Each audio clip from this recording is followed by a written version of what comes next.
Have you wrestled with imposter syndrome? Excessive and unsubstantiated self doubt coupled with an uncanny lack of confidence? I'm your host, Betty Danowitz. Listen as I interview highly successful individuals about their experience with this imposter syndrome and how it manifests itself in their lives in this If You Ask Betty podcast series dealing with imposter syndrome. Hi, Mariana. Thanks for being on the podcast. Hi, Betty. Thank you so much for having me. Mariana, tell us about you.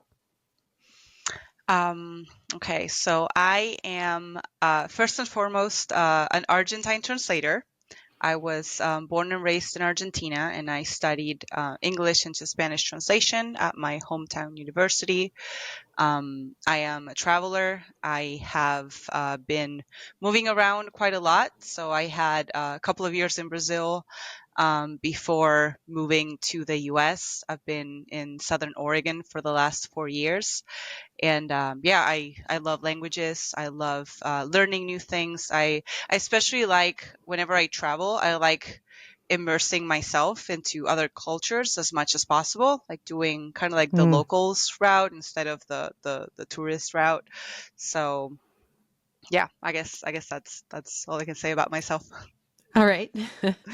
What would you say are your biggest accomplishments in life and in work?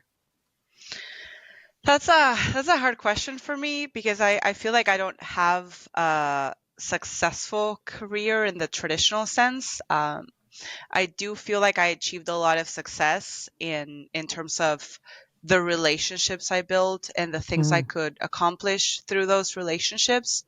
Especially, this is not L&D related, but when I was in Brazil, I worked at the Rio 2016 Olympics, and it was an amazing experience. And I guess the fact that to not go over this a lot, but I think I was very successcause at what I had to do because of the relationships I had built in that short period of time with the other departments because as you can imagine, organizing an Olympics is just a huge endeavor. There are multiple teams that are dealing with their own problems, and whenever you need their help, it's kind of like reaching out to the subject matter experts that are focusing on their things, and you want to pull them away to help you with what you need to do. And I feel like I was very successful at that through the relationships I had built.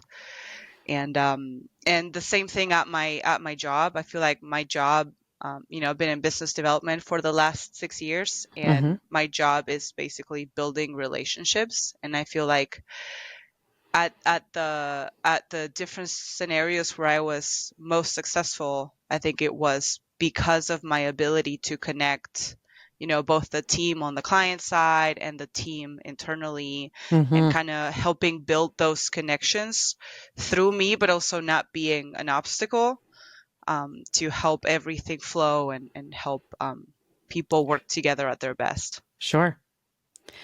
So if I were to ask this question to others, if I were to say, tell me about Mariana, tell me about her biggest accomplishments, what would others say about you? I think that one is easier, especially because I just had my dad gave a speech at our wedding last week, and he mentioned something that I had even forgotten. He said that when I finished junior high, I got 2 specific awards, and one of them was best student because I was a nerd even back then, and I also got, and this I didn't even remember, I got best classmate as well. And he said he was proudest of that second award that I got. But yeah, I think people would say that I'm a bit of a perfectionist. I'm a bit too hard on myself sometimes, but I'm always trying to help. I'm always trying to give people advice. I'm actually really good at giving others advice. Not that good at Not great at taking taking it it. myself. But yeah, I think people would say something like that. Yeah. So what has been your experience with imposter syndrome? Well, my experience with imposter syndrome, I feel like it comes and goes, but mostly with my social aspect, both, as part of my personality and part of my job, I feel like I'm a people pleaser. So I do focus a lot on, other people's needs, sometimes, in detriment of my own. I Mm-hmm. am a bit of a perfectionist, so everything has to be perfect. Everything has to be, done right.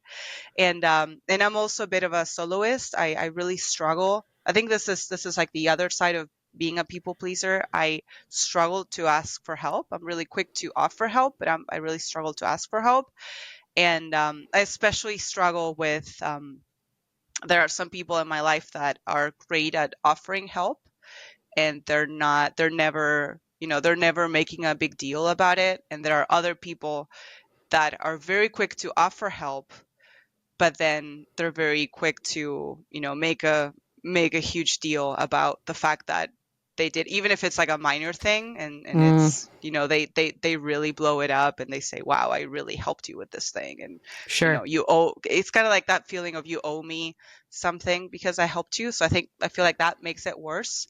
So I tend to avoid asking others for help and try to take everything myself, which is not the best.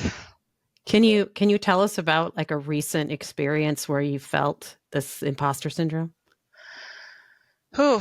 Yeah, well, I guess I have multiple examples, but I guess, recently at our wedding, that's top of mind for me.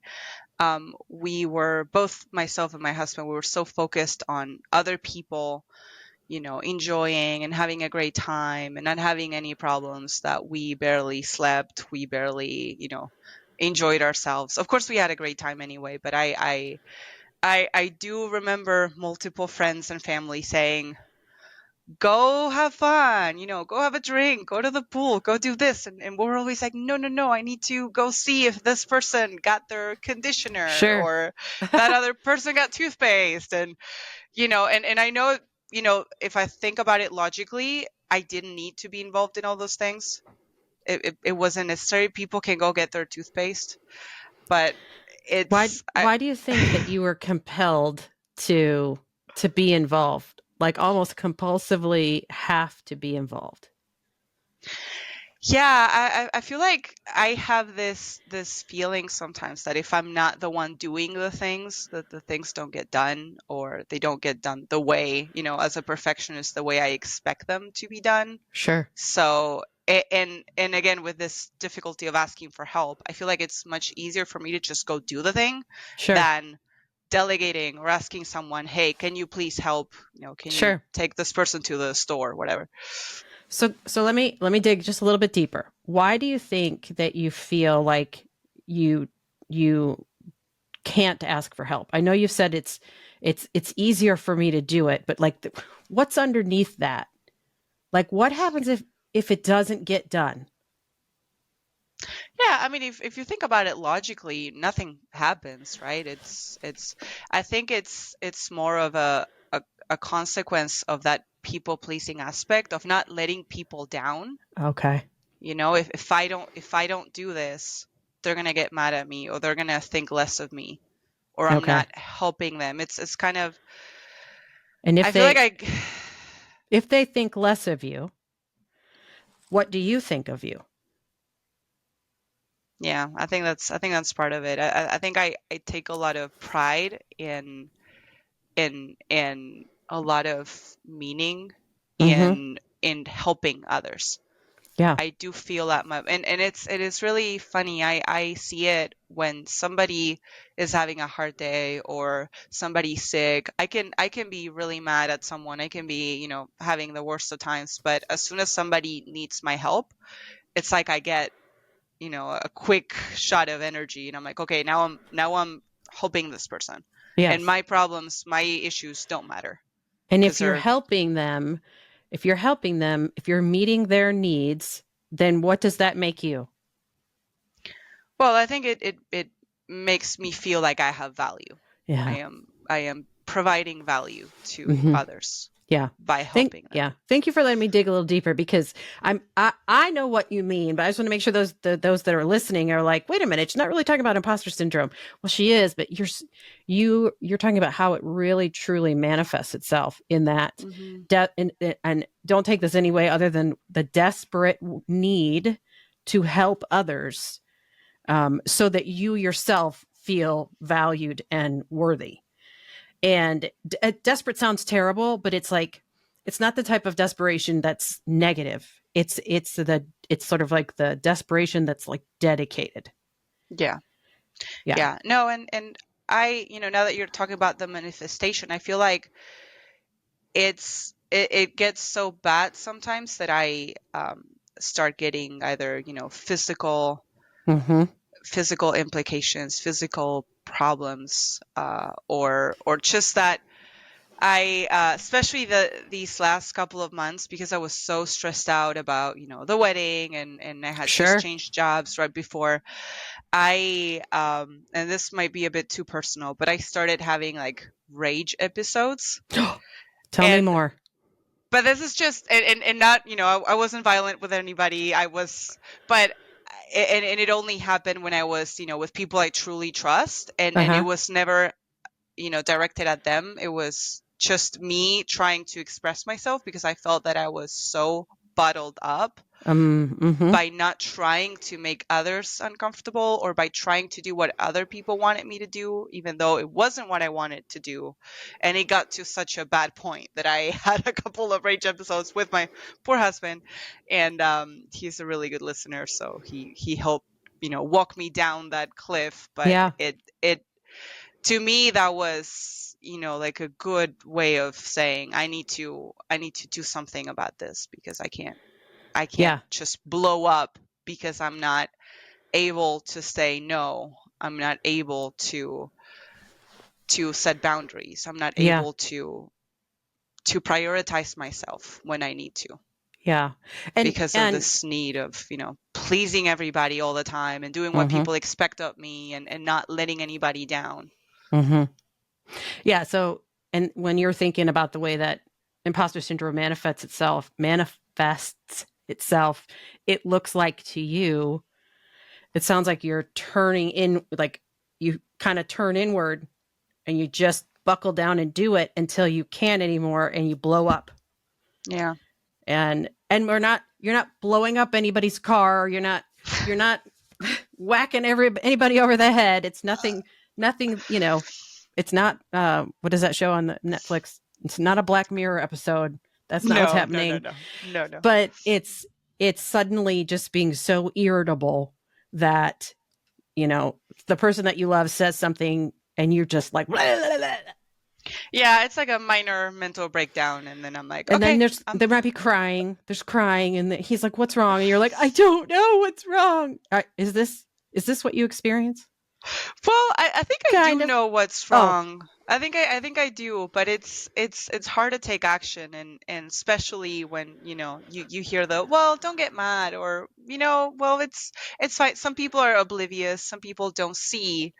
And this goes back to what I mentioned earlier, the fact that some people want to help so badly, but then they Mm-hmm. make such a big deal about the help, or whenever Sure. you say no, you set a boundary, they don't listen. I Mm-hmm. think for me, especially with my difficulty of saying no, to get to the point where I say, no, this is not what I need, this is not what I want to do, and then people ignore that Mm-hmm. expression of, I am I am laying down a wall, I'm putting a boundary. That's what really gets me, because I'm like, it's so hard for me to say no, and I'm saying no and you're not listening. Yeah. That's what really makes me angry and frustrated, and want to, go Yeah. to one of those rage rooms and just scream. Those could be really therapeutic, I imagine. Yeah, I'm sure. So, Mariana, when you're having an episode of imposter syndrome, what do you do? How do you cope with that? That's a great question, Betty. And I think for me, especially, having a support group, a support network, was really useful. Especially, I I've been a part of the GLDC practically since its inception. It's, for those of you who don't know, it's the Global Learning and Development Community. And I feel a little bit of imposter syndrome for the way I ended up being one of the co-organizers. But I always feel that because I'm a vendor, I'm not supposed to be there or have an important role there. And I'm always trying to make sure I don't take up the spotlight so that people that are actually instructional designers or learning and development managers get most of the spotlight. But it is a great place. For me especially, it's always an amazing group to go for support and to go for encouragement. When I started writing a LinkedIn series on e-learning translation and localization, they were the ones that actually encouraged me to do it. Or every time I'm second guessing myself about submitting a proposal or posting about something or doing a workshop, they're like, yeah, everybody wants to hear what you have to say. Everybody needs this, so you should absolutely do it. You should go, put yourself out there. You're good. Like you have a lot to say. You're valuable, and they're really the highlight of my week is that weekly meetup that we do on Wednesdays. So yeah, anybody struggling who wants to join, you're more than welcome to stop by, because it is an amazing community, and everybody there is super helpful, and we're all rooting for each other constantly. So so that has been a huge support network for me. That's wonderful. I love a good board of directors, especially if they're a support group that's all over the country and all over the world, Yeah, right? all of it. Yeah, Um, our mutual friend and buddy Russell Sweep joins you regularly on the yeah, GLDC, doesn't he? Yeah, yeah. He's a cool cat. Like him a lot. So yeah, he's yeah. recently joined my board of directors. Personally, that it's an unpaid job. Sorry about that, but definitely somebody I go to when I have questions, thoughts, feelings, and want to bounce ideas off of. Yeah, Yeah. awesome. No, That's that's great. that's fine. The GLDC is also an unpaid job for him. I mean, he's Yeah, been leading his project club for, I want to say, 2-3 years now, and he does it every week. And of course, it's unpaid. We're all a group of people that get together to nerd out about L&D. He's not yeah. getting any money from it, but he still does it. So I guess we should talk to him about We making should. some money We should. with his time.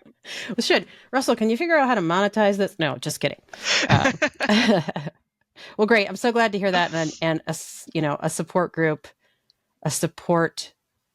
What am I trying to say? Personal board of directors or a support group like that, I like support that. community is incredibly helpful when you're coping.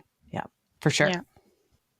So when you think about this, when you think about the way that imposter syndrome manifests itself in your life through um, not being able to say no, through buckling in and compulsively helping other people, through sometimes rage moments or mini breakdowns, do you think there are other contributing factors? And I've talked with others in previous episodes about common triggers, things like feedback, positive or negative, new expectations at a job or at home, in a new role in your life.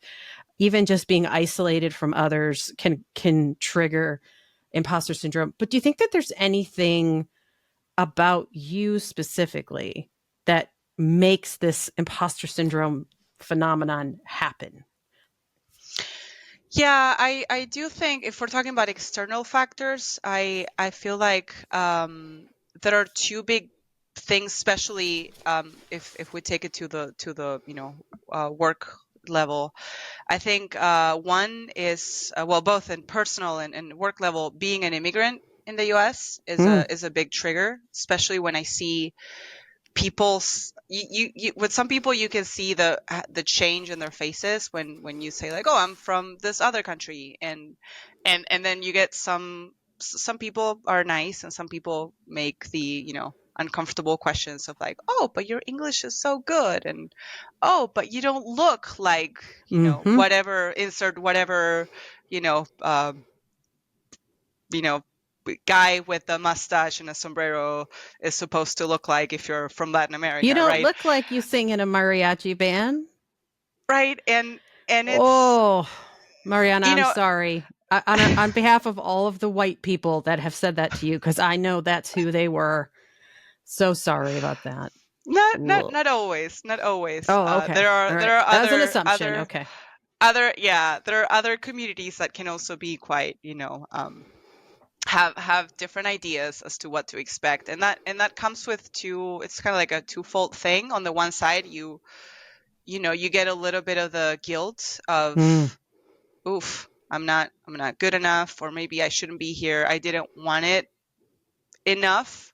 If you compare myself with other people that want to move to this country and are struggling to get, I had a fairly easy path to becoming a resident because of who I love, and that might not be worthy enough to others, mm, right? Why is mm-hmm, she here? Why is she?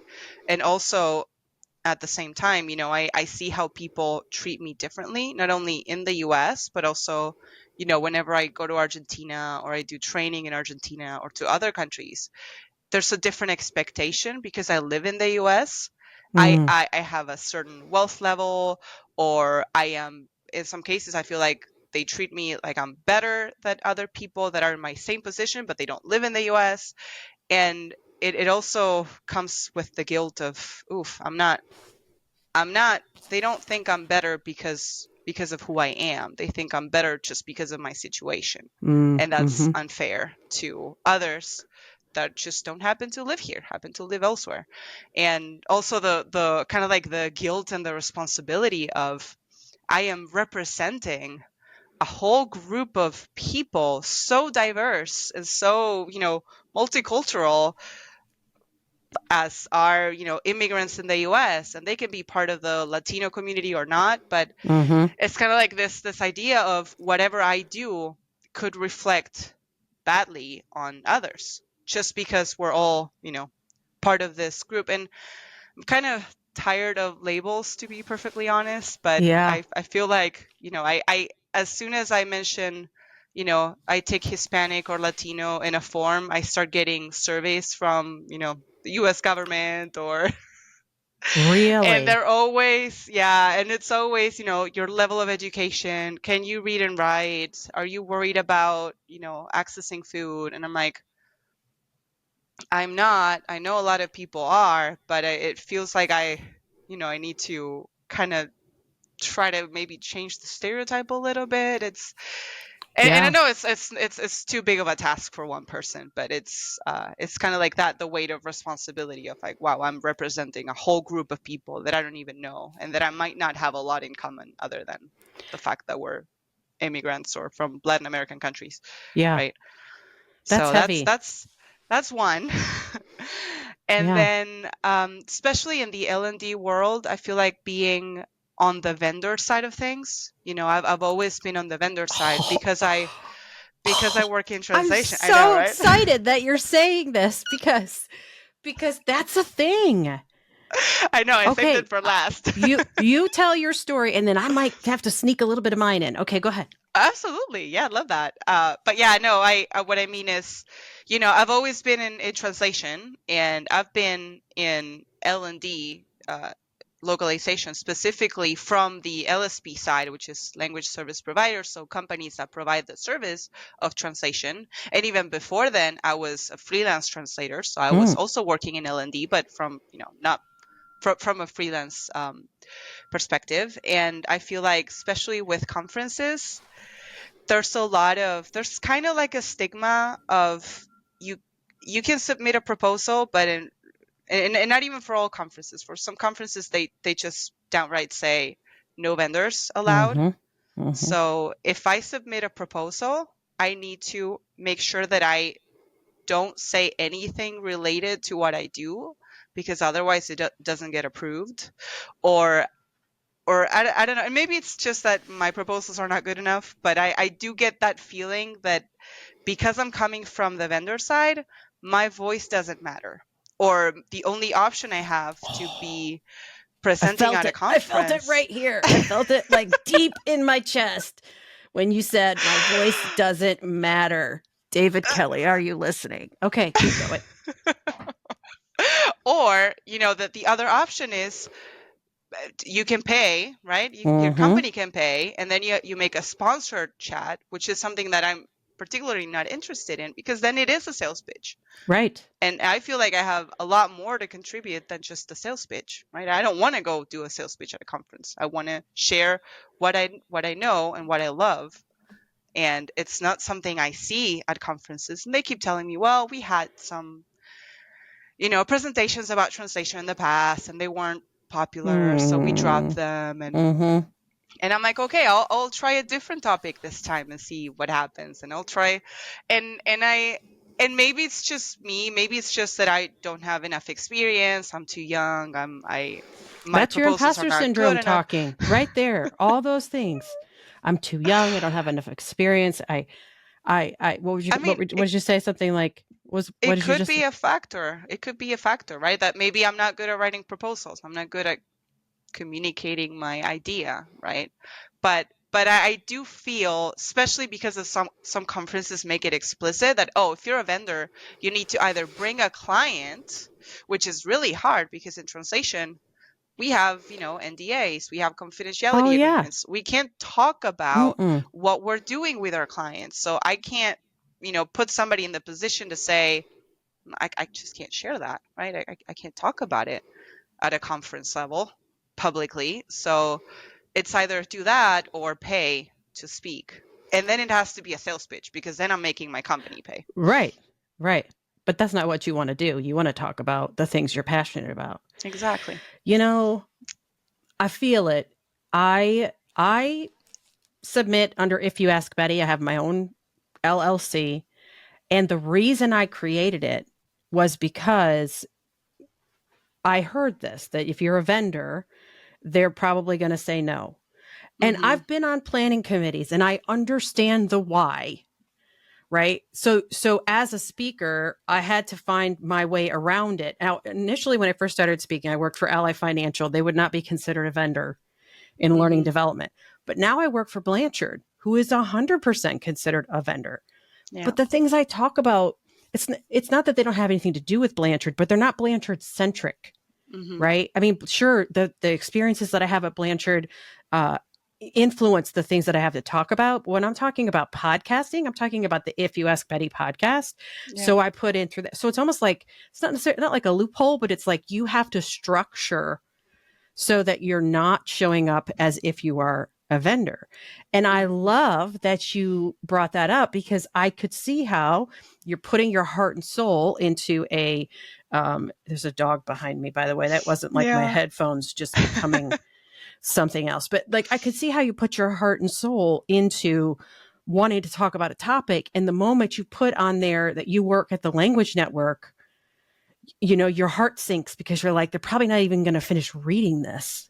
And then you get the decline, and you can't help but think that has to do with you and how what your proposal was, when really it may have been a first pass and they were like, she's a vendor. So she's basically, what typically happens is they put you aside in the, if we need to fill a space, we'll relook at it. But you get that initial no, just like when you're applying for a job and that AI bot reads your resume and doesn't find 75% of the keywords. And so it kicks you out, and automatically, like, the recruiter never even sees your resume. So it's sort of the same similar thing. Thank you for sharing that, because that is a time when you feel different for a reason that you can't change. Yeah. I mean, I guess I could join an employer on the buyer side, and then maybe I would be approved to speak. But no, it's not something that I can maybe you need change. an If You Ask Mariana LLC. Well, I can think of a different name, or maybe a different name. Yeah. But I'll think about it. Thank you for sharing that, and thank you for sharing the immigrant status, because I'll tell you, I've had several people on this call, like we're on a call on this podcast, talking about imposter syndrome, that live in different areas of the world, or some of them have moved here, but no one's ever mentioned that. They've mentioned like being different or living, far away from the US or whatever, but never the immigrant status. So thank you for sharing that, because I think that there are a lot of folks listening that can identify with that, either because they are also an immigrant or they know or love someone who is, so they Mm-hmm. can understand that. Yeah. Yeah, no, I know it has a big impact on the way you see yourself, and especially, I mean, I just happened to just see one of my best friends who has been an immigrant for about a decade at this point, at different countries, right? She's never been to the US, I don't think, but we were talking about the experience of how much of your identity gets kind of put away just because of the cultural differences, and because Mm-hmm. if I say this phrase, if I make this joke, I need to explain it, and if I need to explain it, it's just not funny anymore. So Right. this like little part of me that is Argentine needs to get put in a drawer until I get to see my friends again who will actually understand the joke, or just the things like, because English is not my first language, even though, I went to college, I got a degree in translation. I'm still learning. And there might be words that I don't fully understand the meaning or the connotation behind them. Mm-hmm. And it's the mental strain. It's and especially when I get those questions like, oh, but your accent is so good, or, oh, I thought I heard an accent, or when did you learn to speak English like that? You get that kind of reminder that, oh, Yeah. I'm not there yet. I'm not good enough. I need to practice on my pronunciation. I need to practice on, grow my vocabulary. I need to, and I know, like, conceptually, I know I'm good enough. I even correct people's grammar, but when they ask me, I'm not one of those people. When they ask me, for things for work, right? Things Sure. when people say, "Hey, can you proofread this for me?" Because it's important, and I can do it because I have a high level of understanding of English grammar, pronunciation. I mean, I studied this at college. Yeah. Right. This is my life. This is my work. But at the same time, you get kind of like those reminders, and especially when you're feeling like you're not good enough, or when you're emotional, or when you're, sad or tired or angry Or hungry. or hungry. I don't know if you speak any other languages, but that's when your accent and it feels like your fluency just takes a big dip, and you're at your worst. Mm-hmm. I don't know why it happens. I guess we should ask the people that know about neuroscience, but you do get a lot worse. So immediately when you get that question, if you're not ready for it, then yeah, your pronunciation is going to suck. Your grammar is going to suck Yeah. because you're again put in question, like, oh, why is she here? She still has an accent, or she's not Mm. trying hard enough, or she's not that good. Like, why? And has anyone actually said those things to you? Not in that way, but you always get the It's like question an of, inference. There's like an inference. Yeah. yeah, there's always, and I feel awful because I know I've had it with other people too. They're like, oh, and how did you come to be here? Like, are you even legal? Are you, like that? And that's horrible because nobody knows other people's, situations, and what they went through to be here in the first place. Right. And of course, it's not anybody's place to judge, but I always feel like I'm giving the explanation. Oh no, my husband is American. Mm. Because even if my husband was Mexican, then that's a problem, right? It could be a problem, but no, my Yeah. husband's American, American born. Yeah. Oh, okay, so that makes sense, right? And I shouldn't Yeah. be giving those You shouldn't have explanations, to really. explain anything. No. Yeah, but it Wow. is, yeah. Yeah. So I've got one more question for you. Why did you want to be a part of this imposter syndrome project? Well, I think you kind of proved my point, because I was going to say I feel like I can bring a different perspective from the point of view of being both an immigrant and a vendor. And yeah, I do hope somebody, you know, relates to what I'm talking about, and feels like they're not alone. Because I do agree that I'm not like your usual case of imposter syndrome. I am actually very confident with a lot of things, But I do know that whenever I get put in positions where, my decisions are being questioned, or my worthiness are being questioned through other factors, I do end up falling into the trap of like, well, maybe that is true. Maybe I'm not good enough to be here. Maybe I'm not worthy enough of speaking at a conference. I mean, it even happened to me with you at a conference. I had been attending, I don't know how many different L&D conferences that you were a part of, and I think I only said hi to you last year at AWE, which at wasn't even AWE, an L&D conference. which is why I said hi, because I was like, she's not gonna mind. She's not with other, Oh, I would L&D have loved for you to say big hi at any of shots. them. Oh, I know, but I always feel like, well, I'm not, famous enough, or I'm not an ID, I'm not an L&D manager, so they're not gonna want to say hi to me. And I will say, most people, when I say hi, they're very friendly. They they engage in conversation. They're great.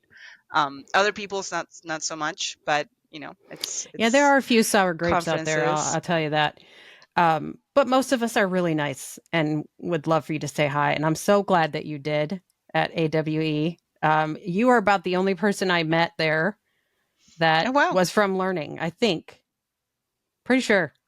yeah, And it could yeah, very well be. yeah. I'm Yeah. so glad you did. And I'm so glad that you shared your story about imposter syndrome. Thank you so much, Mariana Horrisberger, for sharing this experience with us. And thanks to the listeners. I hope that you'll continue with this series and so that you can hear more stories about dealing with imposter syndrome.